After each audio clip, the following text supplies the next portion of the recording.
राम राम। आप देख रहे हैं प्रदेश का नंबर 1 और सबसे भरोसेमंद news channel India news Haryana और मैं हूं आपके साथ आयुष। 2024 लोकसभा चुनाव में सियासी दल पूरी तरह से मैदान में उतर चुके हैं। नामांकन के साथ जमकर के रैलियां हो रही हैं, प्रचार हो रहा है। रैली और नामांकन के सहारे सभी पार्टियां खुद को मजबूत दिखाने में जुटी हैं, तो शक्ति प्रदर्शन का मौका भी कोई पार्टियां नहीं छोड़ रही। इन्हीं शक्ति प्रदर्शन और रैलियों के साथ सियासी दलों के दिग्गज भी अब चुनावी मैदान में उतर रहे हैं। हरियाणा में 25 मई को लोकसभा की 10 सीटों पर चुनाव होना है। ऐसे में चुनाव में अब बहुत ज्यादा वक्त नहीं है। समय की नजाकत को देखते हुए पार्टी प्रत्याशी जमकर पसीना बहा रहे हैं। हरियाणा के लिए बीजेपी ने अपने स्टार प्रचारकों की लिस्ट जारी कर दी है। इस लिस्ट में पीएम मोदी, पार्टी अध्यक्ष जेपी नड्डा, गृह मंत्री अमित शाह, रक्षा मंत्री राजनाथ सिंह समेत पार्टी के तमाम दिग्गज हरियाणा में प्रचार करते हुए दिखाई देंगे। एक तरफ बीजेपी 10 सीटों के लिए अपने स्टार प्रचारकों के साथ तैयार है, तो दूसरी तरफ कांग्रेस अभी प्रदेश के नेताओं के सहारे ही नैया को पार लगाने की तैयारी में है। भूपेंद्र हुड्डा, उदय भान समेत पार्टी के दूसरे नेता नामांकन से लेकर के जनसभाओं के जरिए प्रत्याशियों के प्रचार प्रसार में जुटे हैं। अब चुनाव प्रचार के साथ ही नेता वादे और दावों के साथ जनता को रिझाने में भी जुटे हैं, यानी कि सत्ता के लिए वादों की होड़ और दौड़ दोनों चल रही है। लेकिन देखने वाली बात यह होगी कि जनता इस बार किसे सत्ता के शिखर तक पहुंचाती है और किसको घर बिठाती है। आज हम भी इसी मुद्दे पर करेंगे आज की बड़ी बहस।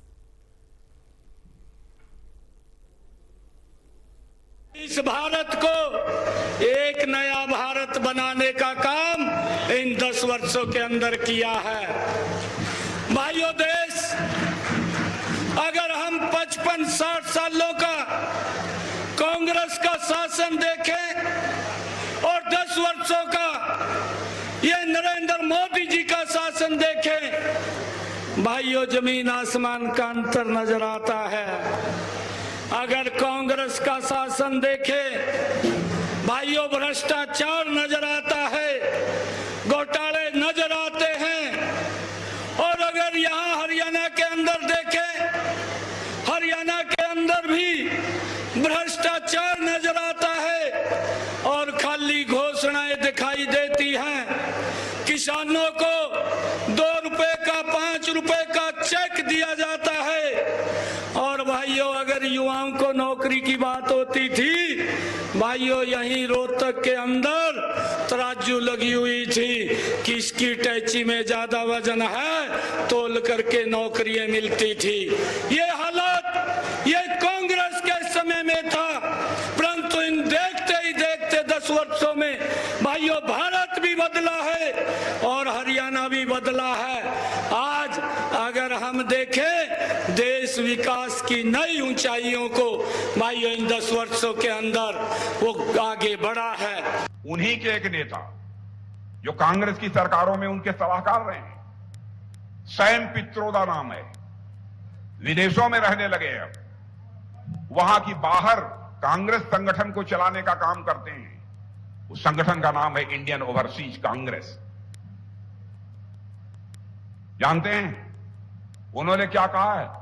अमेरिका में, दुनिया के कई देशों में इस प्रकार की व्यवस्था है कि घर का मुखिया जब मर जाए, उसकी मृत्यु हो जाए, तो उसके पास जो संपत्ति है, 100 पैसे की संपत्ति है, तो 100 पैसे में 55 पैसा या सरकार के खजाने में जमा कर दिया जाना चाहिए और जो 45 पैसा बचेगा वो परिवार के लोगों को मिलेगा। आप लोगों को यह मंजूर है? आप लोगों को यह मंजूर है? यह कांग्रेस के लोग कह रहे हैं। बहनों भाइयों, ये देश को कंगाल बनाना चाहते हैं।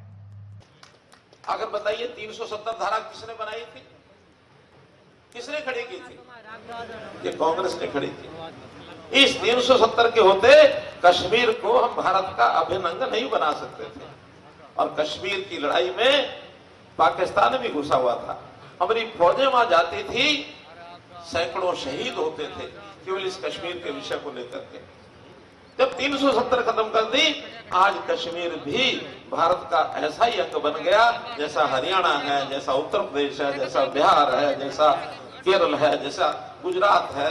सब प्रदेशों के बराबर जम्मू कश्मीर भी बन गया है। कांग्रेस के रहते हुए इस देश के कब टुकड़े हो जाएं, टुकड़े टुकड़े गैंग उनके जो है वो सक्रिय हो गए थे। देश के बीचों बीच एक गलियारा बिहार से लेकर के और केरल तक नक्सलवाद का गलियारा यह खड़ा हो गया था। नक्सली सक्रिय हो गए कि देश को हिस्से दो बांट देंगे। मोदी जी के आने के बाद सबने देश के कानून को मानना शुरू कर दिया है और नक्सलवादियों ने आत्मसमर्पण करना शुरू कर दिया है कि देश अब एक रहेगा, देश के बंटने का कोई भी खतरा आज नहीं है। यह है देशभक्ति की भावना, राष्ट्र प्रेम की भावना। मित्रों, इस राष्ट्र प्रेम का और देशद्रोहियों का मुकाबला आम जनता को पता लग गया है। आज लोग कहते हैं कि हमें 400 एमपी सीट चाहिए क्योंकि हमें संविधान को बदलना है, यहाँ से प्रजातंत्र को खत्म करना है, यहाँ पर दोबारा से पहले वाला ही संविधान लाना है जो आजादी से पहले था। और हमारे चुनाव के घोषणा पत्र पर जिस तरह से नरेंद्र मोदी जी ने प्रहार किए हैं, झूठे इल्जाम लगाए हैं, वो कहते हैं कि कांग्रेस के इस घोषणा पत्र में मुस्लिम लीग की गंध आती है। मैं बताना चाहता हूं भारतीय जनता पार्टी के सभी नेताओं को, प्रधानमंत्री जी को, कांग्रेस पार्टी का जो न्याय पत्र जो दिया है उसमें महात्मा गांधी के सपनों का देखा गया है। जो आज यहाँ पर राज बब्बर जी का नामांकन भरा है और जिस हिसाब से जन समर्थन मिल रहा है पूरे हरियाणा में, उसके ऊपर मैं कह सकता हूँ कांग्रेस की जो है स्वीप होगी। हरियाणा में सारी सीटें हम जीतेंगे और ये सीट भी भारी बहुमत से जीतेंगे।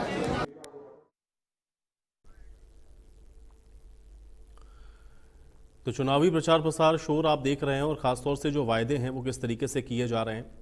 और इन तमाम बयानबाजियों के बीच में अब सवाल यह है कि जनता आखिर किसको इस बार चुनने वाली है, क्योंकि सबके अपने अपने दावे हैं, सबके अपने अपने वादे हैं, राजनीतिक आरोप प्रत्यारोप हैं, एक दूसरे के ऊपर जमकर आप देख रहे हैं कि किस तरीके से निशाना साधा जा रहा है। लेकिन इस बार जनता के जहन में क्या है और क्या इन वायदों और इन आरोप प्रत्यारोपों के जरिए जनता को कन्विंस कर पाएंगे, आज इसी पर चर्चा करते हैं। सभी मेहमान हमारे साथ जुड़ गए, पहले उनका परिचय आपके साथ करवाते हैं। यशपाल बत्रा जी हमारे साथ जुड़ रहे हैं, भारतीय जनता पार्टी के प्रवक्ता हैं। यशपाल बत्रा जी, स्वागत है आपका चर्चा में। नीरज गुप्ता जी हमारे साथ जुड़े हुए हैं, कांग्रेस पार्टी के प्रवक्ता हैं। नीरज गुप्ता जी आपका स्वागत। अमनदीप केसरी जी हमारे साथ मौजूद हैं, इंडियन नेशनल लोकदल के प्रवक्ता हैं। अमनदीप केसरी जी आपका स्वागत। और विवेक चौधरी जी हमारे साथ जुड़े हुए हैं, जननायक जनता पार्टी के प्रवक्ता हैं। विवेक जी, आपका भी इस चर्चा में स्वागत है। यशपाल जी, आपसे इस चर्चा की शुरुआत करूंगा, चूंकि अभी हम लोग सुन रहे थे लगातार, चूंकि एक तरफ तो आप लोग 10 सीटें जीतने की बात कर रहे हैं, पूरे देश में आप कहते हैं कि आप 400 प्लस जाएंगे, लेकिन इसको लेकर के लगातार आरोप प्रत्यारोप हम लोग देख रहे हैं कि जारी हैं। एक तरफ तो ये कहा जा रहा है कि आप लोग जो 400 पार की बात कह रहे हैं, कहीं ऐसा ना हो कि 200 तक ही सिमट जाएं, क्योंकि हरियाणा में भी आपने 75 पार की बात कही थी। और दूसरा, जब आप 400 पार की या 10 की 10 सीटें जीतने की बात कहते हैं तो इसका आधार क्या है, इसको जरा समझाएं यशपाल बत्रा जी।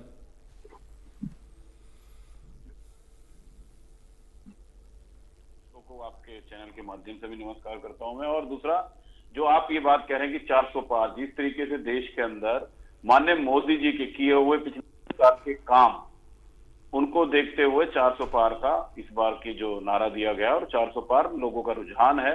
और रही बात कि हरियाणा की 10 की 10 सीटें, पहले भी हरियाणा की 10 सीटें आई थी और इस बार तो 11 कमल हरियाणा में खिलेंगे, एक विधानसभा का, 10 लोकसभा के। और विपक्ष का तो काम है, विपक्ष कुछ ना कुछ बातें करेगा। और आपने देखा होगा जितने 2014 के बाद इलेक्शन हुए हैं, चाहे विधानसभा चाहे लोकसभा, हर बार बीजेपी का ग्राफ बढ़ा है, हर बार बीजेपी का ग्राफ आगे बढ़ के आया है और विपक्ष हमेशा डाउन गया है। और इस बार वो हालात बनेंगे विपक्ष के लिए कि मुझे ऐसा लगता है कि नेक्स्ट टाइम के अंदर तो पहले दिन से डिसाइड होगा इलेक्शन किस तरफ है।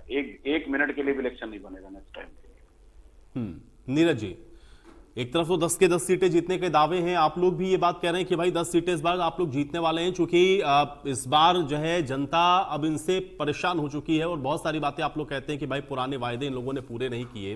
लेकिन एक सवाल उधर से भी आ जाता है, क्योंकि जब कैंडिडेट्स के नामों का आप लोगों ने ऐलान किया तो उसके बाद बहुत जगहों से हम लोग देख रहे हैं कि लगातार कुछ बातें इस तरह की कही जा रही हैं पब्लिक डोमेन में या पब्लिक प्लेटफॉर्म पर, जो कांग्रेस पार्टी के लिए कम से कम सही संदेश नहीं है। और अगर ऐसा है तो फिर कैसे 10 की 10 सीटें जीतेंगे? नीरज जी,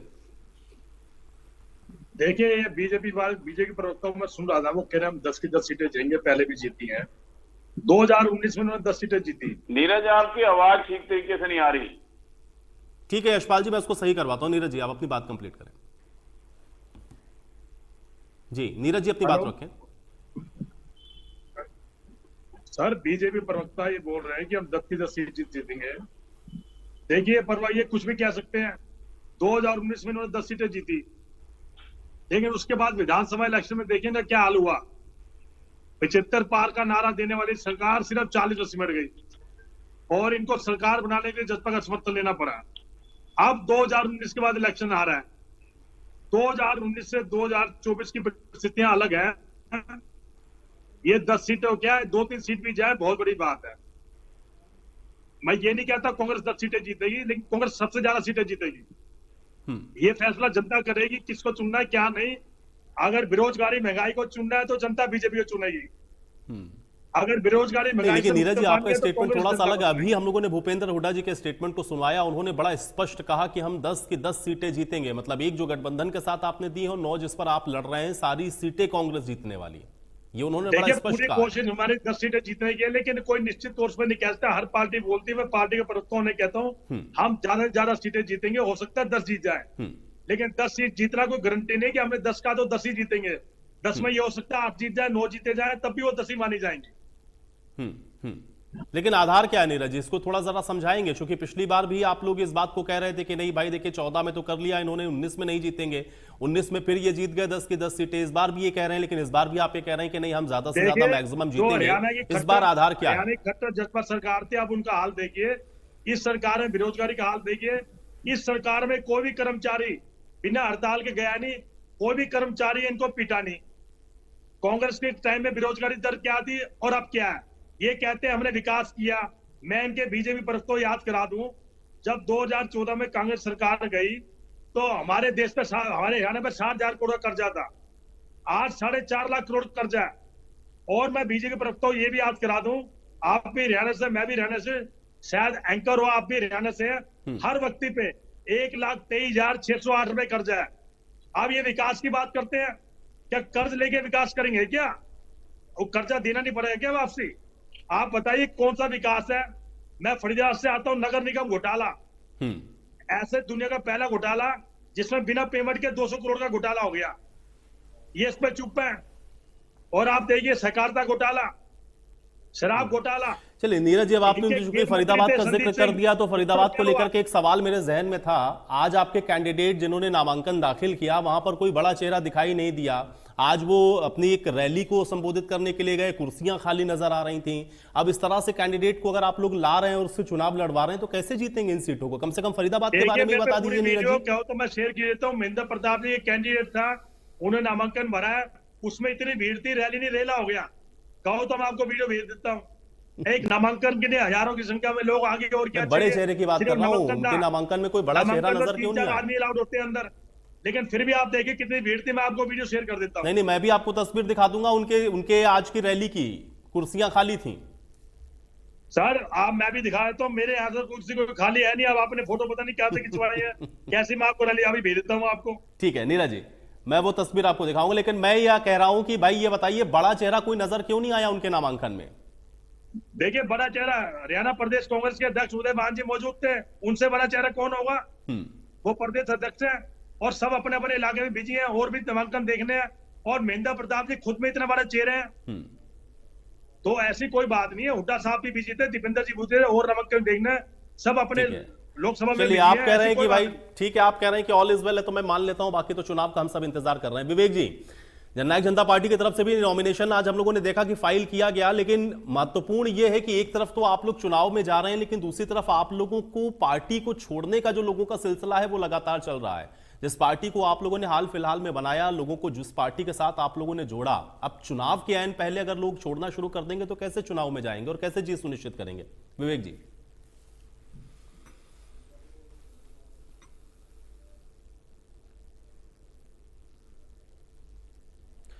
विवेक जी म्यूट है, शायद एक बार अनम्यूट कर लें आप। सर मेरे से पूछ रहे हो क्या? नहीं, विवेक जी से मेरा सवाल है। विवेक जी। अच्छा ठीक है।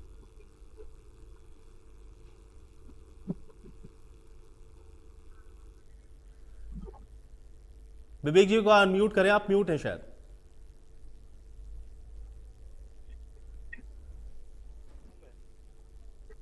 हेलो जी विवेक जी, आ रही है आवाज आपको? जी आ रही है। आपने कहा कि लोग छोड़ के जा रहे हैं। मैं ये कह रहा हूँ कि चुनाव के दौर में लोग आते भी हैं और लोग जाते हैं। आज के दिन अगर बात की जाए, 3 जगह हमने नॉमिनेशन किया, कुरुक्षेत्र, अम्बाड़ा और सिरसा, तीनों ही जगह लोगों ने पार्टी के साथ जुड़ने का काम किया और बहुत भारी संख्या में नॉमिनेशन भरवाने का काम किया, साथ जाके हमारे कैंडिडेट के। और रही बात कि आज के दिन क्या है, मैं दोनों ही प्रवक्ताओं को सुन रहा था। बीजेपी के प्रवक्ता कर रहे थे कि हम काम किया है, 10 साल के काम है। मैं बीजेपी के प्रवक्ता से पूछ लूंगा, इनके एक सांसद का कोई एक काम बता दें जहां इन्होंने हरियाणा की आवाज उठाई हो, हरियाणा के हित में कोई काम कराया हो। 10 साल के कार्यकाल में इनके पहले 7 सांसद रहे, फिर 10 के 10 रहे। आज के दिन कांग्रेस वाले भी बता दें और बीजेपी वाले भी बता दें, दोनों ने कोई हरियाणा के हित की आवाज उठाई हो तो बताने का काम करें। रियलिटी क्या है आयुष भाई, ये सांसद तो चुने जाते हैं, वहां जाके सिर्फ सुख और सुविधाएं लेने का काम करते हैं। हरियाणा के हित की बात राष्ट्रीय पार्टी कोई नहीं करती।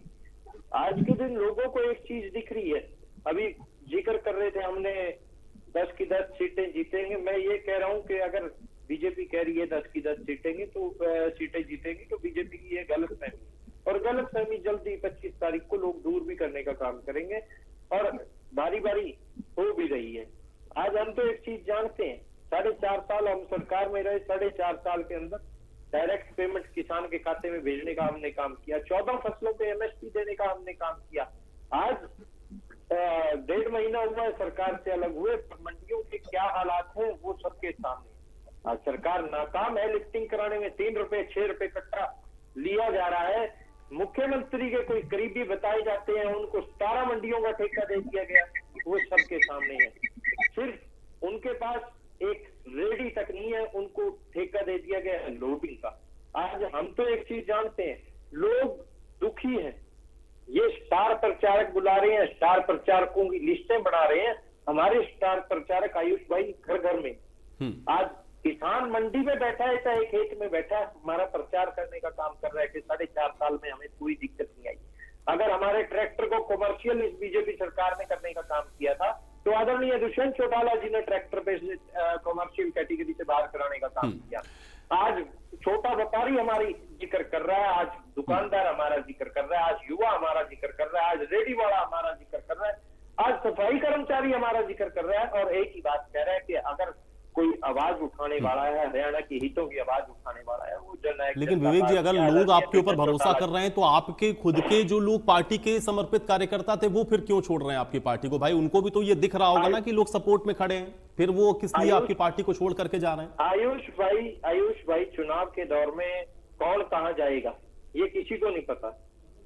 पिछले दिनों ऐसा भी देखा है, पिछले चुनाव की अगर मैं बात करूं, एक प्रवक्ता डिबेट तो कांग्रेस की तरफ से कर रहा था और थोड़ी देर बाद डिबेट के बाद पता लगा बीजेपी का पटका पहन लिया। ऐसी बहुत सी चीजें ये चुनाव में आती है, चुनाव के अंदर देखी जाती हैं, पर ये किसी से छुपा हुआ नहीं है कि मैं जवाब इनके पास अगर दोनों ही प्रवक्ताओं के पास होकर हरियाणा के हित की कोई बात की हो तो ये दे देंगे। हम तो एक चीज जानते हैं, आज फील्ड के ऊपर अगर आप कैमरा लेके जाएंगे, फील्ड के अंदर जाके पूछेंगे, लोगों से पूछेंगे, बीजेपी कोई काम नहीं गिना सकती है और कांग्रेस कोई काम नहीं गिना सकती। काम गिनाने की अगर बात आती है तो हमारे आदरणीय दुष्यंत चौटाला जी जब सांसद बन के गए थे तो बारी बारी सबसे ज्यादा उन्होंने सवाल उठाने का काम किया और हरियाणा के हितों की बात करने का वहां काम किया। आज बीजेपी तो विवेक जी, आपके ऊपर ये आरोप क्यों लग जाता है? तो 4.5 साल आप रहे, उसके बाद आप ये कहते हैं कि कुछ ऐसे इश्यूज थे जिसपे आपने पार्टी का साथ छोड़ दिया, सरकार का साथ आप लोगों ने छोड़ दिया और आप उससे बाहर हो गए। आप कहते ये है, चाहे कांग्रेस हो चाहे इंडियन नेशनल लोकदल हो, उनका कहना ये है कि आप लोग एक तो अभी भी बी टीम की तरह काम कर रहे हैं, दूसरा ये कैंडिडेट जहां पर खड़ा कर रहे हैं वहां पर आप सिर्फ वोट काटने का काम कर रहे हैं। अब इसका क्या जवाब? राहुल आयुष भाई, ये तो जनता ने देखने का काम किया कि किसने किसके साथ सेटिंग करके और कहां कहां कैंडिडेट उतारे। अगर मैं आपको इतिहास में ले जाने का काम करूं, जींद बाई इलेक्शन में किसने किसकी सेटिंग करी थी और किसका कांटा निकालने का काम किया था। आज अगर मैं बात करूं 2016 के राज्यसभा चुनाव की, वहां किसने बीजेपी के साथ सेटिंग की थी, वो सबके सामने था। अगर मैं 2022 के राज्यसभा चुनाव की बात करूं, वहां किसने बीजेपी के साथ सेटिंग की, वो सबके सामने था। आज अगर लोकसभा के चुनाव की बात करें, सिर्फ अपने बेटे को बचाने के लिए बाकी सारी सीटों पे सेटिंग करने का काम किसने किया, वो सबके सामने। आज आपने जिक्र किया फरीदाबाद, मेरे पास भी एक वीडियो आई थी, गुड़गांव की भी आई थी कि किस तरह खाली कुर्सियां दिख रही हैं। खाली कुर्सियां तो अपने आप होंगी, उनको तो फिक्र ही एक चीज का है, सिर्फ बेटा बेटा बचाना है, बाकी कोई कहीं जाए।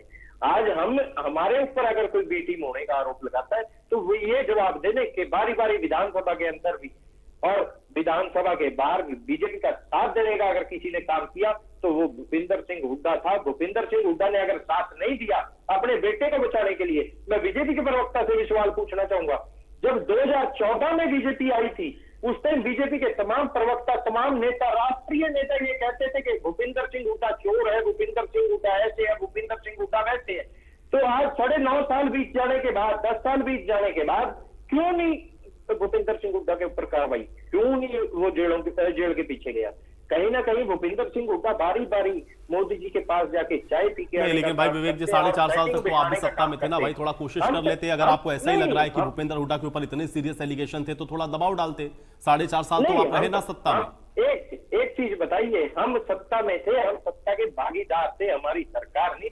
हम तो बारी बारी कहते हैं जितने काम हमने करवाने का काम किया वो सबके सामने है। हम 10 सीटों, लेकिन ईमानदारी से बताइए विवेक जी, क्या इन बातों से आप जनता को कन्विंस कर लेंगे? क्योंकि 2019 में जिनके अगेंस्ट आप लड़ रहे थे, आप उन्हीं के साथ सत्ता में रहे 4.5 साल तक, और उसके बाद अब लोकसभा चुनाव से ठीक पहले जब जनता के बीच में जाएंगे तो क्या जनता इस बात पर इतनी आसानी से भरोसा करेगी? आयुष भाई बिल्कुल करेगी। जनता ने ही चुन के भेजने का काम किया और जनता के काम करवाने के लिए सरकार में गई। मजेदार बात यह है कि कांग्रेस के विरोध से जन्मी आम आदमी पार्टी आज कांग्रेस और आम आदमी पार्टी एक होकर चुनाव लड़ रहे हैं। आप ये देखिए आम आदमी पार्टी का जन्म कहाँ हुआ? कांग्रेस से हुआ। अगर इनेलो वाले ये बात करते हैं तो इनेलो वालों से मैं पूछना चाहूंगा 2019 में करण चौटाला क्या कहते थे, या 2019 से पहले कभी या बाद में कभी इनका समझौता ना रहा हो बीजेपी के साथ? राज्यसभा चुनाव में किसने बीजेपी को वोट डालने का काम किया, ये भी बताने का काम करें। हम तो एक ही बात जानते हैं, आज के दिन अगर हरियाणा के हितों की कोई बात करने का काम कर रहा है, ठीक है, हरियाणा के हितों की आप बात कर रहे हैं और इसीलिए आप कह रहे हैं कि जनता आपके साथ जुड़ जाएगी। ठीक है विवेक जी, इंतजार करते हैं, हम लोग को सबको चुनाव और नतीजों का इंतजार है। अमनदीप जी, एक तो इंडियन नेशनल लोकदल किस तरीके से चुनावों में जा रहा है, चूंकि कल मैं अभय चौटाला जी को सुन रहा था, उन्होंने ये कहा कि 4-5 पार्टियों का एक अलायंस है आप लोगों का, जो लोग साथ आप लोग हैं, सपोर्ट कर रहे हैं, एक दूसरे को मदद कर रहे हैं। और दूसरा ये कहा कि भाई कांग्रेस और बीजेपी से जो लोग परेशान हो चुके हैं वो ऑप्शन के तौर पर अब इंडियन नेशनल लोकदल को देख रहे हैं, और इसलिए इस बार के लोकसभा चुनाव में बढ़िया प्रदर्शन इंडियन नेशनल लोकदल करेगी। लेकिन जननायक जनता पार्टी का भी यही मानना है, कांग्रेस का भी यही मानना है, बीजेपी भी कह रही है यही बात, तो फिर कैसे आप लोग जनता को कन्विंस कर पाएंगे? अमनदीप जी। जी आयुष जी, देखिए आपने बहुत अच्छा सवाल किया। सबसे पहली बात तो हमें हरियाणा की परिस्थितियों पे और मौजूदा चुनाव में क्या माहौल है उन परिस्थितियों पे चर्चा करनी है। हरियाणा प्रदेश के अंदर खासकर से जो कृषि प्रधान प्रदेश है और जो भारतीय जनता पार्टी जो पूंजीपतिवाद को बढ़ावा देने वाली पार्टी है और राष्ट्रीय पार्टी है जिसने हमेशा से हरियाणा के हितों की अनदेखी की, उस पार्टी के खिलाफ जनता के अंदर भारी रोष है। ये आप लगातार मुझसे बेहतर जानते हैं, लगातार कवरेज आप ग्राउंड पर कर रहे हैं। जनता हर समय से इनसे छुटकारा पाना चाहती है। अब जनता को चुनना कौन था? इंडियन नेशनल लोकदल पार्टी ही एकमात्र ऐसी पार्टी थी, एक ही ऐसा विधायक था जो 4.5 साल तक भारतीय जनता पार्टी को खींच करके रखा, जिसने विधानसभा में आवाज उठाई, सड़कों पर आवाज उठाई। और अब जो मौका चुनाव की बात है, सबसे पहले मैं आपको बता दूं, हमने 2021 के अंदर भी फतेहाबाद से तीसरे मोर्चे की शुरुआत का काम किया था। हमारी कोशिश थी कि भारतीय जनता पार्टी को हर हालत में हरियाणा प्रदेश से हराना है और हटाना है और इनको यमुना पार करवानी है। उसके लिए जो भी एक समान विचारधारा का अगर गठबंधन बन सकता है उसके लिए हमें प्रयास किए, लेकिन कुछ लोगों की जो मिली भगत कहूंगा निजी हितों को साधने के लिए, उनकी वजह से वो गठबंधन नहीं हुआ। लेकिन हमने अब तीसरा मोर्चा जनता के सामने पेश किया है, जिसमें इंडियन नेशनल लोकदल, श्रोमणी अकाली दल और एनसीपी शरद पवार जी हैं, आरजेपी पार्टी है, राष्ट्रीय जनतांत्रिक पार्टी, शेर सिंह राणा जी उसके अध्यक्ष हैं, और जो बलराज कुंडू जी की पार्टी है। इन पार्टियों ने हमने साझा मोर्चा बना करके हरियाणा की जनता के सामने भारतीय जनता पार्टी से छुटकारा पाने के लिए एक मजबूत विकल्प दिया है। क्योंकि कांग्रेस की टिकटों की जैसे ही बंदरबाट हुई है वो आपके सामने है। कौन किस प्रकार से थाली में परोस करके भारतीय जनता पार्टी के साथ सेटिंग की है, ये हम नहीं कह रहे हैं। ये कांग्रेस के बड़े बड़े नेता, वो नेता जिनका कांग्रेस के अंदर बड़े पदों पर आज भी हैं, चाहे उसमें रणदीप सुरजेवाला जी हो, किरण चौधरी जी हो, करण दलाल जी हो, वो नेता चीख चीख कर ये कह रहे हैं, और आप तो देख ही रहे हैं उनके ऑफिशियल जो भी ट्विटर पोस्ट हैंडल है, वो लगातार ये बात कर रहे हैं कि कांग्रेस पार्टी को एक व्यक्ति ने, जो भारतीय जनता पार्टी के साथ जिसने मिलीभगत करके, और उनके कुछ निजी हित जरूर उसके अंदर शामिल हैं, और कुछ या तो केस ईडी सीबीआई का डर है उनको, और उसकी वजह से जो जनता के साथ फिर से विश्वासघात किया। एक विश्वासघात 2019 में हुआ था, जो हमारी पार्टी से निकल के हमारे गद्दार थे, उन्होंने जनता के साथ गद्दारी की थी, और दूसरा विश्वासघात अब भूपेंद्र सिंह हुड्डा फिर हरियाणा की जनता के साथ करने जा रहे थे। लेकिन अमनदीप जी, उनका तो ये कहना है कि भाई आपने उनको पार्टी से निष्कासित किया, तो ये गद्दारी क्या हुई? आपने तो उनको पार्टी से निष्कासित कर दिया, झंडा डंडा उन्होंने आपको आपका दे दिया, अपनी पार्टी बनाई, चुनाव में गए, जनता ने मैंडेट दे दिया उनको। निष्कासित जब किया ना, जब पार्टी के साथ गद्दारी करी, हरियाणा के जनता के हितों के साथ गद्दारी करी, तभी तो निष्कासित किया ना। ऐसे थोड़ी कि वो आप गलत भी करते जाए, पार्टी विचारधारा से अलग हट करके आप लूट मचाते जाएं, और फिर उसको बाद निष्कासित भी ना करें। हमारी पार्टी तो बहुत डिसिप्लिन्ड पार्टी है। अगर चौधरी देवीलाल, ये आग का रास्ता है, इतनी जल्दी से गरीब कमेरे वर्ग के जो हक हैं उनको लड़ाई अभी भी जारी है, अभी उनको हक नहीं मिला पूरी तरह से। और अगर उनके साथ कोई धोखा करेगा, वजह क्या नहीं अमनदीप जी? फिर देखिए, ओपी चौटाला जी का तो साथ था ना आपके साथ में, ओपी चौटाला जी तो आपके साथ में ही थे, इंडियन नेशनल लोकदल का झंडा भी आपके साथ में ही था, पार्टी के लोग भी आपके साथ में थे, जिन्होंने कहा आपको भाई वो पार्टी के साथ उनका तारतम्य नहीं था, आपने उनको इसलिए पार्टी से अलग कर दिया, तो वो अलग चले गए चुनाव में, अपना अलग चुनाव निशान लेकर के। फिर जनता ने आप पे भरोसा क्यों नहीं किया अमनदीप जी? नहीं, भरोसा किस पे किया? आप अगर 2019 की बात करें तो क्या भारतीय जनता पार्टी पे भरोसा किया? क्या कांग्रेस पे किया, जिसने संगठन, जिसका प्रदेश अध्यक्ष खुद भाग गया था? अरे जो लड़ाई हमने भारतीय जनता पार्टी के खिलाफ 2019 में लड़ी थी, और जब ऐन चुनाव से पहले खुद भारतीय जनता पार्टी ने ये षड्यंत्र रच करके वो एक फैक्शन क्रिएट करा, और जो लालची लोग थे उनके साथ मिलीभगत करके इंडियन नेशनल लोकदल को तोड़ने का काम जो किया, वो आपके सामने है। उसकी वजह से जो जनता में इंप्रेशन, और फिर जाकर जनता में तो अभी भी तो विवेक जी कह रहे हैं कि भाई इस बार भी वो चुनावी मैदान में, अगर मैं आपकी बात को भी अमनदीप जी मान लूं, अगर आप ये कह रहे हैं कि भाई देखिए कांग्रेस से लोग परेशान हैं, कांग्रेस ने इस तरह के जो कैंडिडेट्स दिए हैं उसकी वजह से उनके पार्टी के अंदर उसका एक फ्रैक्शन देखने को मिल रहा है, बीजेपी को वो परोस के सीटें दे रहे हैं, तो मैं ये मान रहा हूं फिर भाई मुकाबले में आप हैं इस समय, और यहां पर जननायक जनता पार्टी फिर आपके लिए नहीं लगता एक बड़ी चुनौती होगी? क्योंकि वो तो अभी भी डटे हैं, वो तो अभी भी कह रहे हैं, अभी कहा विवेक जी ने कि हम जीतेंगे सीटों को, फिर कैसे आपने? बिल्कुल मैं बता रहा हूं ना, मुझे नहीं मिटने की जरूरत नहीं है, अब मैं उसका जवाब दे रहा हूं आपको। आपने ही विवेक जी की बात का जवाब दिया था कि जो भाषण अब वो दे रहे हैं, जैसे हरियाणा में कहावत है कि काठ की आंधी बार बार नहीं चढ़ती, जो उन्होंने झूठा आश्वासन जनता को पहले दिया था, अब जनता समझ चुकी है, जनता एक ही बार धोखा खाती है आयुष जी, बार बार नहीं। आपने भी उनके जवाब में यही सवाल किया था कि आपको लगता कि जनता विश्वास कर लेगी फिर से आपके ऊपर, तो आयुष जी यही आधार है सबसे बड़ा। आप देख लीजिए, आज भी इन्होंने नामांकन करवाया है प्रत्याशियों का, मुझे नहीं लगता कि 10 बाय 20 से ज्यादा बड़ा ग्राउंड था, इससे ज्यादा तो मतलब कमरे के अंदर मैं कहता हूं कि किसी पार्टी के अंदर जो दफ्तर खोला होगा ना एक हल्का स्तरीय का, उससे ज्यादा कार्यकर्ता वहां पर आ जाते हैं।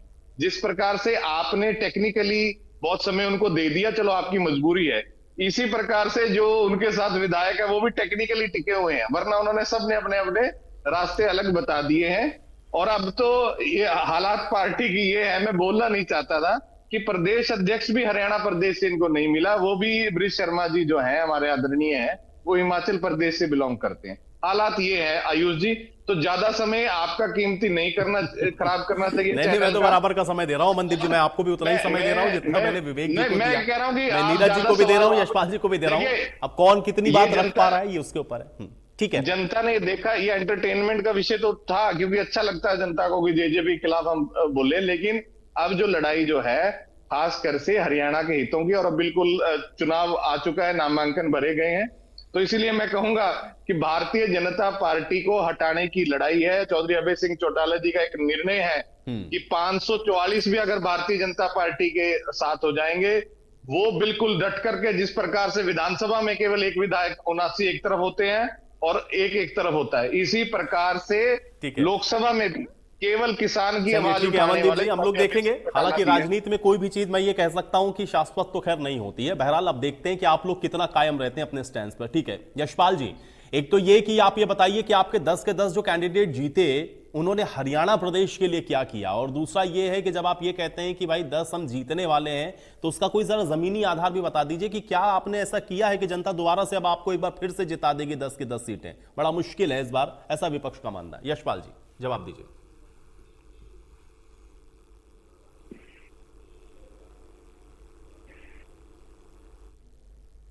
कई ड्रम उनके पास थी।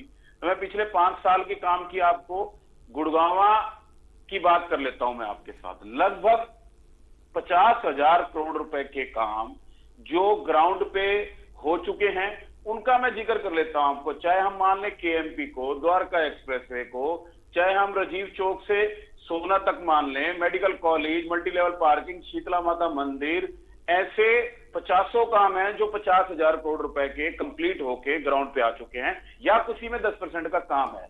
इन्हीं का आधार है। और माननीय मोदी जी ने जो देश के अंदर जो बदलाव, इतना बड़ा बदलाव देश के अंदर किया है, 500 साल तक भगवान राम को जेलों में रखा गया, जो 70 साल 60 साल जिन्होंने राज किया उनको कभी दिखाई नहीं दिया।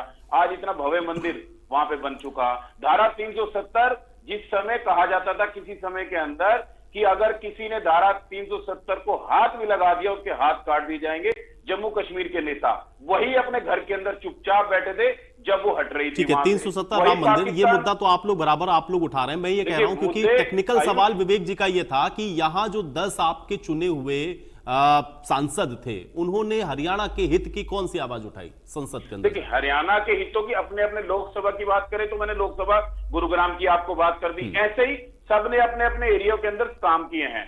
अब रही जेजेपी की बात पे आता हूं मैं। अभी जेजेपी प्रवक्ता की बात मैं सुन रहा था। इनकी तो एक कहावत इन पे बिल्कुल फिट बैठती है कि 900 चूहे खा के बिल्ली हज को चली। 4.5 साल तक तो अलायंस में थे आप। काम अब 1.5 महीने से काम बंद हो गए, पूरी सरकार काम नहीं करी इनके कहने पे, और 4.5 साल बहुत स्पीड पे काम करते थे जब तक ये थे। एक दूसरी कांग्रेस के प्रवक्ता बात कर रहे थे कि काम नहीं है उनका। मैंने आपको गुरुग्राम लोकसभा की इतनी बड़ी बात बता दी।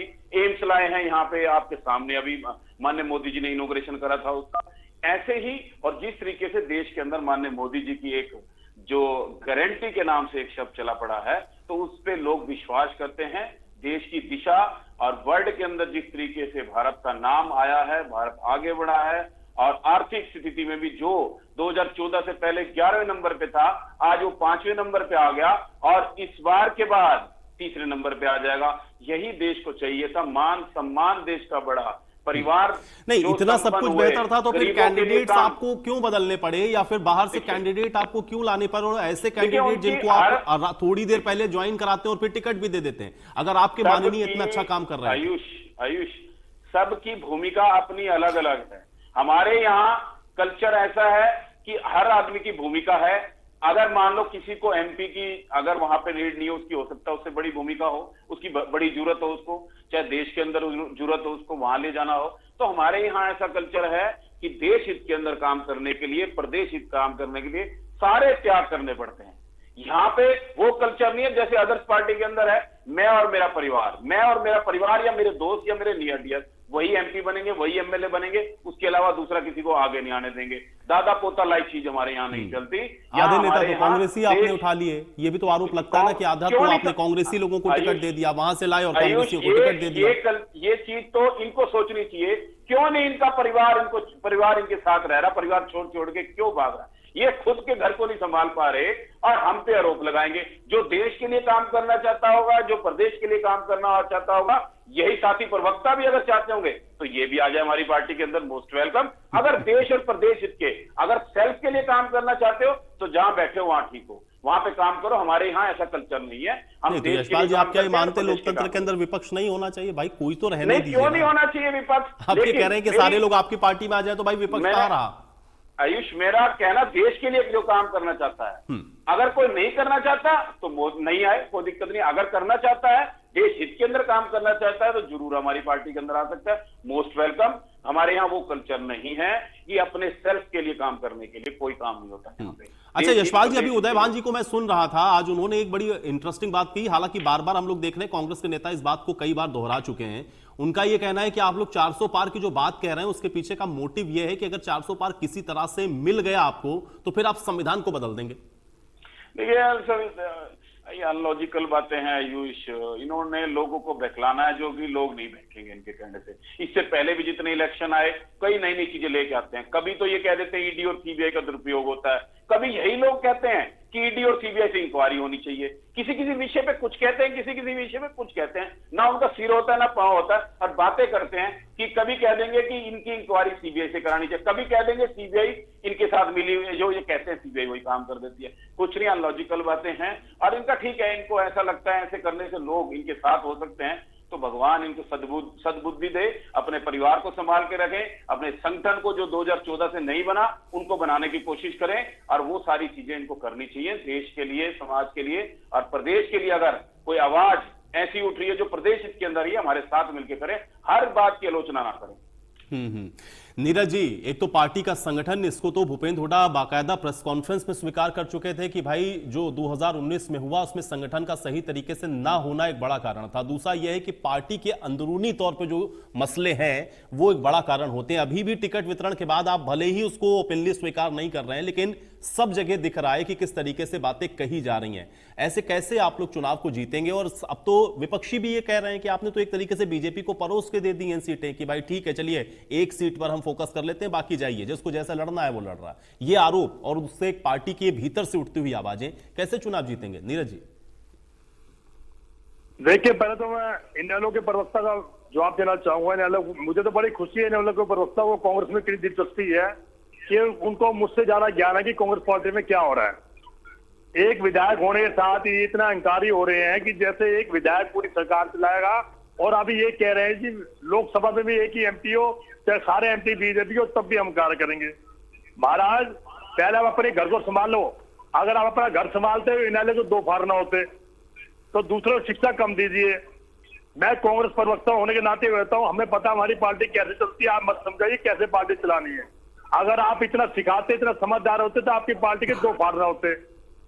तो ये बात तो खत्म कीजिए, हमें इलेक्शन कैसे लड़ना है। कांग्रेस इस देश की सबसे पुरानी पार्टी के नेताओं के स्टेटमेंट को ही कोट कर रहे हैं ना भाई। वो श्रुति चौधरी क्या कह रही है, किरण चौधरी क्या कह रही है, कैप्टन अजय यादव क्या कह रहे हैं, ये तो कह रहे हैं ना, सुनाई पड़ रहा है क्या कह रहे हैं, और वो पब्लिकली कह रहे हैं। ऐसा नहीं है कि बंद कमरे में कोई बात कह रहे हो। ये आपकी पार्टी के नेता हैं जो कह कहना चाहूंगा, कांग्रेस पार्टी पूरी तरह इलेक्शन के लिए तैयार है। कांग्रेस का संगठन का मतलब ये नहीं कि संगठन में सब जुम्मेदारी दे रही है, सिर्फ घोषणा होनी बाकी है। देखिए, अब मैं अंशु जी एक बात और कहना चाहूंगा, बिना संगठन के भी हमारे कार्यकर्ता के बराबर है। 2032 सीटों पे तब भी हमारा संगठन नहीं था। उसके बाद तो हमने बड़ी मेहनत करी है और कई साल बना दी है। हरियाणा प्रदेश के व्यवस्था कई जुम्मेदारी दे भी है। जैसे मैं प्रवक्ता निकल गए और भी पदेरी संगठन है। हर एक संगठन को जो नाम देना जरूरी नहीं होता, सब कार्यकर्ताओं को अपनी जुम्मेदारी का पता है। और आप देखिए, पिछले 4 महीने से कांग्रेस में हरियाणा जन आक्रोश रैली हमारे प्रदेश अध्यक्ष उदय भान जी और हुड्डा साहब ने कितनी मेहनत करी, दीपेंद्र हुड्डा जी ने, और कांग्रेस संदेश उतरा। पूरी कांग्रेस पार्टी का प्लेटफॉर्म तैयार है, कैंडिडेट कोई भी हो। कांग्रेस की नीति घर घर पहुंच चुकी है, इसलिए मत के संगठन नहीं है। कांग्रेस का हर कार्यकर्ता बब्बर शेर के बराबर है। इंडिया गठबंधन पूरी मजबूती चुनाव लड़ेगा। दूसरा, मैं बीजेपी प्रवक्ता को कहना चाहूंगा, जो परिवारवाद का लोभ लगा रहे थे, भाई साहब जरा अपनी प्रैक्टिस करके आए घर पे। मैं आपको अभी एक छोटा सा एग्जांपल देता हूँ, आप खुद सोचने मजबूर हो जाएंगे। बृजभूषण जो कि आप फेमस है, जिसने यौन अत्याचार के खिलाड़ियों पे यौन अत्याचार करा, आप सारी बात देखते हैं। आज उसके लड़के को टिकट दी, क्या वो परिवारवाद नहीं था? आप इससे नहीं बोलोगे? उसके बेटे को टिकट क्यों दे दी? यहाँ पे कैंडिडेट की कमी नहीं दी। आपने करोड़ों लड़कियों को कुचल दिया, उनके दिल पे क्या गुजरी होगी? आपको शर्म आती है बात कहते? परिवारवाद के लोग आते हैं, अब परिवारवाद कहां चला गया? बदलिए उसका टिकट। और आप भ्रष्टाचारी बोलते हो दूसरी पार्टी को, अभी कह रहे हो मेरी पार्टी में आ जाओ, और भ्रष्टाचारी नेताओं को लेने में गुरेज नहीं करते। वॉशिंग मशीन में गोटा लगवाते हो, वॉशिंग मशीन साफ हो जाती हो। अगर आप इतनी बड़ी पार्टी है, इतनी आपके सिद्धांत है, तो किसी नेता को क्यों लेते हो? आप उसकी पहले चेकिंग कीजिए। आप मैं उसका एग्जांपल हरियाणा में देता हूं, जो हमारे जिनकर साहब थे, आपके मोदी साहब क्या बोलते थे? नीरज जी, आपने जब टिकट इतना समय लगा करके टिकट दिया, तो आपने पूरी तरह से तसल्ली कर ली थी। आपने पूरी तरह से तसल्ली कर ली थी जब आपने टिकट बांटे थे। अभी इस बार देखिए, ये भ्रष्टाचारी बोल रहे हैं ना सर। मैं इस बात को जवाब देता हूँ, नवीन जिंदल का जीता जी उदाहरण है। प्राइम मिनिस्टर नहीं मोदी ठीक जी है, बोलते उनके थे, ऊपर तो आरोप लगा रहे हैं, लेकिन क्या 30,000 करोड़ रुपए निकालूंगा। आपने पूरी क्यों तहकीकात कर करी देती? थी? ये सत्ता कहते हैं लॉबी है। चंडीगढ़ का एग्जांपल देखिए। दिव्यांशु बुद्धि राजा के बारे में भी कुछ बोल दीजिए भाई। चंडीगढ़ एग्जांपल देखिए। नीरज जी, दिव्यांशु बुद्धि राजा के बारे में कुछ बोलेंगे? हाई कोर्ट को संज्ञान लेना पड़ा। हरियाणा ने मेयर की चोरी दिव्यांशु करी बुद्धि राजा और के इनका बारे में मेयर कुछ पूरी तरह बोलेंगे से आप? हारा। ये इतना इनका राजनीतिक स्तर इतना गिर गया, किसी भी भ्रष्टाचारी को लेकर गुरेज नहीं करते और वैसे भ्रष्टाचारी बोलते हैं। अरे आपके 9.5 साल के सरकार रही, मेरे इनालों के प्रवक्ता कह रहे थे कि हुड्डा साहब बीजेपी बी टीम है, तो आपने प्रेस में क्यों नहीं जाना? आपके दुष्यंत चौटाला डिप्टी सीएम थे, भूपेंद्र सोनखा जी के खिलाफ कार्रवाई करते हैं, हमें जेलों में डालते हैं, सिर्फ कहने से क्या बोलते हैं? आपने क्यों नहीं कार्रवाई करी 9.5 साल तक? आप उनके साथ 9.5 नहीं 4.5 साल। ठीक है मनोहर खट्टर तो नाम चलिए के सीएम विवेक थे। जी, अभी विवेक जी, नीरज जी, लेकिन मुझे लगता है कि आप लोगों को भी कैंडिडेट के बारे में, अपने कैंडिडेट के बारे में भी थोड़ा सा देख लेना चाहिए था। दिव्यांशु बुद्धि राजा के बारे में आपने कोई जवाब दिया नहीं। विवेक जी,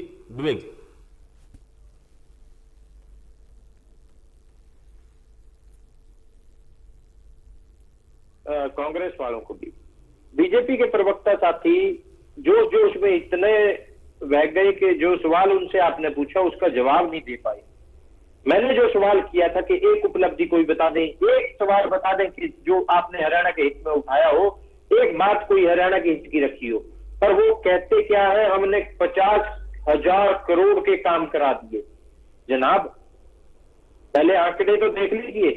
आयुष भाई, राव इंद्रजीत सिंह जी इनके सांसद हैं और उनको जो सांसद निधि मंजूर हुई वो 6.47 करोड़ थी और उसमें से सिर्फ और सिर्फ 5.68 करोड़ लगा पाए। ये हरियाणा की डिबेट हो रही है। मैंने सवाल हरियाणा की 10 सीटों के बारे में पूछा था, इन्होंने सिर्फ गुड़गांव का जवाब दिया, उसका भी आंकड़ा मैंने आपको देने का काम किया। अब मैं आपके पूरे 10 के 10 सांसदों की बात करूं तो 10 के 10 सांसदों ने अपने पूरे फंड्स किसी ने भी लगाने का काम नहीं किया। अगर मैं दुष्यंत चौटाला जी की बात करूं तो उन्होंने ना सिर्फ अपना फंड लगाने का काम किया, बल्कि पूर्व के 2 सांसद उस समय कुलदीप बिश्नोई जी और जेपी जी दोनों के फंड्स लगाने का काम किया। हम तो एक चीज जानते हैं, ये कह रहे थे परिवारवाद, अभी कांग्रेस के प्रवक्ता ने भी जवाब दिया। और इनसे ये तो पूछिए, परिवारवाद की बात छाछ तो बोले, छलनी भी बोले, जिसमें 3606। आज के दिन अगर आप अपनी कैंडिडेट की लिस्ट उठा के देखेंगे, अगर आपके पास ना हो तो मैं बोल के बताने का काम करूंगा। अगर आज आपके अंदर परिवारवाद नहीं है तो किसी के अंदर नहीं हो सकता।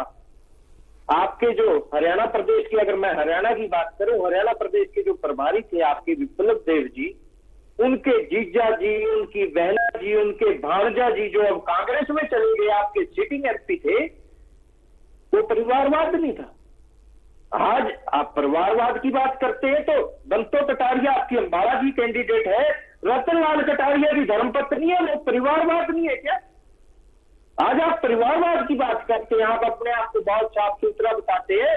आप 2014 में कुछ कहते हैं और आज कुछ कहते हैं। 2014 में जिसको आपके आदरणीय प्रधानमंत्री जी ये कहते थे कि कोयला चोर है, आज उसको साफ सुथरा वॉशिंग मशीन में नहा के आप ले आए।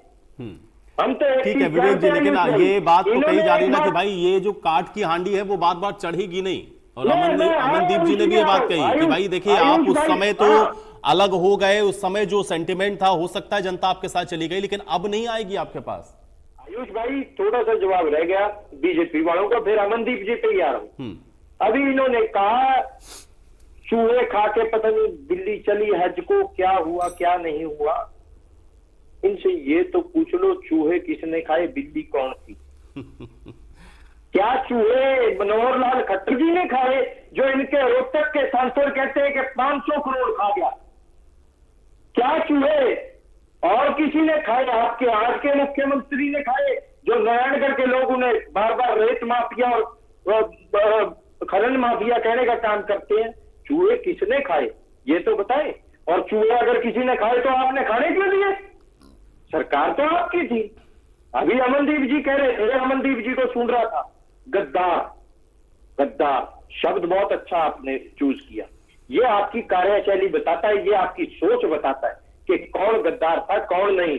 अगर इंडियन नेशनल लोकदल का कोई गद्दार है तो वो आदरणीय अभय सिंह चौटाला जी है, जिन्होंने ना सिर्फ अपने भतीजों से डरते हुए पुत्र मोह में, जिस तरह भूपेंद्र सिंह हुड्डा पुत्र मोह में अंधा है, उसी तरह अपने पुत्र मोह में अभय सिंह चौटाला जी ने दुष्यंत जी को, दिग्विजय जी को पार्टी से निकालने का काम किया और हमें गद्दार कहने का काम करते हैं ये। अजय सिंह चौटाला जी जो पार्टी के लिए जेल काटने का काम कर रहे थे, उन्होंने कौन सी गद्दारी कर दी भाई? उन्हें भी पार्टी से निकालने का काम किया। आप हमें गद्दार कहने का काम करते हैं। काट की हंडी बार बार नहीं चढ़ती, ये बात आपने सही कही अमन जी, काट की हंडी बार बार नहीं चढ़ती, आपके ऊपर लागू होता है। आप लोग बारी बारी बीजेपी को समर्थन देने का काम करते हैं। अगर हमने बीजेपी के साथ गठबंधन में कोई सरकार बनाई तो हमने एक नहीं, लेकिन विवेक जी ये जनता कैसे जनता को कन्विंस करेंगे कि अगर मान लिया मैं बता रहा हूँ अगर एक बार फिर से वैसी ही परिस्थिति 19 जैसी बन जाएगी तो आप बीजेपी के साथ नहीं जाएंगे? ये विश्वास दिलाएंगे क्या हरियाणा की जनता को? मैं एक चीज बता रहा हूँ आयुष भाई, हम तो एक चीज जानते हैं, हमने सरकार में जाके बीजेपी के साथ जाके हमने अपने किए हुए वादे पूरे करने का काम किया। चाहे 50% आरक्षण हो महिलाओं को पंचायती राज संस्थाओं में, चाहे 33% आरक्षण राशन डिपो में हो, चाहे 75% आरक्षण युवाओं को रोजगार के लिए हो, तमाम मुद्दों को हमने पूरा कराने का काम किया। आज जो लोग कहते थे मारुति तो हरियाणा में आ नहीं सकती, मारुति जैसी कंपनी को हरियाणा में लाने का काम किया। 75% हरियाणा के युवाओं को कहां मिल पाया? जो बात आपने कही थी, क्या 100 पेंशन आपने कही वो भी नहीं दे पाई? ये तो बड़े मुद्दे थे आपके। नहीं, बिल्कुल नहीं मिल पाया। विधानसभा के पटल पे पास करके कानून बनवाने का हमने काम किया, सर्वसम्मति से पास हुआ, हमने उसको पास कराने का काम किया। अगर कुछ शरारती लोग उसे कोर्ट में लेके गए तो मैं आपको विश्वास के साथ कहता हूं कि उससे कोर्ट से भी हम जीत के और हरियाणा के युवाओं को उनका हक दिलाने का काम करेंगे। आज के दिन अमनदीप जी भी हंस रहे थे, अमनदीप जी बात तो कर रहे हैं, हमने ऐसे कर दिया, हमने वैसे कर दिया। हमने तो जो वादे किए उनको पूरा करने का काम किया। भूपेंद्र सिंह हुड्डा ने जिस खरखोदा को सिर्फ मैरिज पैलेस और प्रॉपर्टी डीलरिंग के लिए समझ रखा था, वहां पे हम मारुति लेके आए। न्यू मेवात में हमने इंडस्ट्री लगाने का काम किया, बड़ी बड़ी इंडस्ट्रीज और इन्वेस्टमेंट हम हरियाणा प्रदेश के अंदर लेके आए, वो किसी से छुपी हुई नहीं है। जो सिविल एविएशन डिपार्टमेंट जो सिर्फ और सिर्फ ठीक है, लेकिन वो तो भाई फिर इसका क्रेडिट तो जो मौजूदा सरकार है उसको जाएगा ना, क्योंकि आप भी सत्ता के अंदर, आप खुद ही अभी इस बात को कह रहे थे कि आप देखिए सत्ता के हिस्सेदार थे, आप सरकार में नहीं थे, लेकिन अगर ऐसा हुआ तो ऐसा तो है नहीं कि सिर्फ आपकी वजह से हुआ, तो इसका क्रेडिट तो फिर बीजेपी भी लेगी अगर आप इतने उपलब्धियों को गिनवाएंगे तो। अगर बीजेपी लेती, बिल्कुल लेती, बीजेपी को लेना भी चाहिए था अगर बीजेपी ने करके दिखाया होता। 14 फसलों पे एमएसपी अगर 2019 से पहले दी होती, बीजेपी ले लेती क्रेडिट। अगर आज भी सभी स्टेट्स में 14 फसलों में एमएसपी बीजेपी दे दे तो ले ले क्रेडिट। नहीं ठीक है, लेकिन वो सभी स्टेट की बात नहीं रहा, तो हरियाणा की जनता वोट करेगी ना भाई, तो हरियाणा की जनता वोट करेगी। सरकार में अगर आप साझेदार थे तो ऐसा तो है नहीं कि सिर्फ आपका फैसला था भाई, बिना मुख्यमंत्री के या बिना आपके या आपसी रजामंदी के तो आप लोग निर्णय पर पहुंचे नहीं होंगे। आयुष भाई, कुरुक्षेत्र के अंदर रविदास मंदिर बनना था, वो हमारे घोषणा पत्र में था। 50% ठीक है, चलिए, नहीं जो क्रेडिट आप ले रहे हैं वो तो भाई सरकार के तहत अगर आपने काम किया है, सरकार में रहते हुए काम किया तो वो तो दोनों लोग लेंगे फिर भाई उसका क्रेडिट। ठीक है अमनदीप जी, अब मैं अमनदीप जी का रुक कर रहा हूं। अमनदीप जी जी आयुष जी, आवाज आ रही है आपको मेरी? जी सुन पा रहा हूं जी। सबसे पहले मुझे हंसी आई मेरे कांग्रेस के साथी प्रवक्ता पर। वो कह रहे हैं कि हमें पता है कि हमारी पार्टी कैसे चलती है और कैसे नहीं चलती। ये भाई साहब वही कांग्रेस पार्टी है, वही भूपेंद्र सिंह हुड्डा है जो पिछले चुनाव में कांग्रेस पार्टी ने राष्ट्रीय स्तर पर 370 का विरोध किया। भूपेंद्र सिंह हुड्डा ने बिना कांग्रेस के झंडे के रैली बुला करके कहा कि मैं 370 का समर्थन करता हूं। आपकी पार्टी कैसे चल रही है? अरे भैया, पूरे देश की जनता आप ही की पार्टी की वजह से तंग है, क्योंकि भारतीय जनता पार्टी और कुछ नहीं दिखाती, केवल आपके नेता की फोटो दिखा देती है कि इसको प्रधानमंत्री चुनना है या हमें चुनना है। उसकी वजह से हरियाणा प्रदेश जैसी जनता, मेरा वर्ग सब परेशान है। जिस आदमी को देखिए आयुष जी, राहुल गांधी को प्रधानमंत्री चुनने का मतलब है बंदर के हाथ में उस तरह देना, और ये बात कांग्रेसी नेताओं को भी पता है। और उस लिहाज से उस कमजोरी को दबाते हुए बार बार भूपेंद्र सिंह हुड्डा जैसे नेता हाईकमान को भी ब्लैकमेल करते हैं और यहां पर आकर के भारतीय जनता पार्टी से भी सेटिंग करते हैं। और फिर वही बात होती है कि जैसे 2019 में हुआ था। जो हरियाणा प्रदेश की जनता भारतीय जनता पार्टी से मुक्ति पाना चाहती है, वो इन षड्यंत्रों में फंस के कहीं ना कहीं फिर फंस जाती है। तो यही बात मैं कहना चाहता हूं, आज के चुनाव के अंदर हरियाणा प्रदेश की जनता इन खास करके नेताओं के जो व्यवसायिक नेता हैं, खासकर जिनका काम बिजनेस करना है, व्यवसाय करना है। आपने देखा कि जननायक जनता पार्टी का जो गठबंधन टूटा है, इन्होंने कोई वैचारिक मुद्दों पर गठबंधन नहीं तोड़ा। और आजकल जो बयानबाजी चल रही है वो केवल यही चल रही है कि तुम्हारे खिलाफ जांच होगी, वो कह रहा है तुम्हारे खिलाफ जांच करवा लो। यानी कि जो गठबंधन बना भी था वो भी व्यापारिक समझौते के तहत बना था, टूटा भी है तो कोई व्यापारिक समझौते में लेन देन में कोई दिक्कत आई तब टूट गया है। इसी प्रकार से जो पूरे देश के माने हुए प्रॉपर्टी डीलर हैं भूपेंद्र सिंह हुड्डा जी, और उनका भी यही काम है। आज तक वो जनता के लिए, आपने देखा कि ये कह रहे हैं कि आवाज हम एक ही आदमी आवाज उठाता रहा, तो अपने विधायक को नहीं बचा सके। नूह से विधायक जो है उसको भारतीय जनता पार्टी ने किस तरह से उठा के गिरफ्तार किया, भूपेंद्र सिंह हुड्डा की चून ही निकली और ये सीएलपी लीडर बनते हैं। जितने भी 4.5 साल के अंदर विधानसभा की कार्रवाई हुई, आप बीएससी की मीटिंग उठाकर देख लीजिए। जो मनोहर लाल खट्टर जी कहते थे कि 2 दिन का सेशन होगा, 1 दिन का सेशन होगा, सिर्फ 2 मिनट विधायक बोलेगा, भूपेंद्र सिंह हुड्डा जी 2 मिनट में साइन करके आ जाते थे कि ठीक है मेरी सहमति है। कहां पर उन्होंने विरोध किया, कहां जनता की आवाज उठाई, कौन सा धरना प्रदर्शन किया? अरे भाई साहब, ये लोग बार बार हरियाणा प्रदेश 3 बार जला, कहां गए प्रदेश के इतने बड़े विपक्ष के नेता? तो चुपचाप अपनी सहमति हर बार सरकार के साथ दे जाते हैं। केवल मात्र एक ही निशाना है कि कहीं ना कहीं जो अपना बेटा है कहीं ना कहीं उसको सेट करना है, और कोई निशाना भूपेंद्र सिंह हुड्डा का नहीं। करने वाली बात पर तो देखिए, अभी विवेक जी भी कह रहे थे ये चीज आपके ऊपर भी एप्लीकेबल होती है और इसीलिए पार्टी के अंदर इतनी बड़ी फूट पड़ी। मैं ये बता रहा हूं आयुष जी, आप ही फैसला कर दीजिए।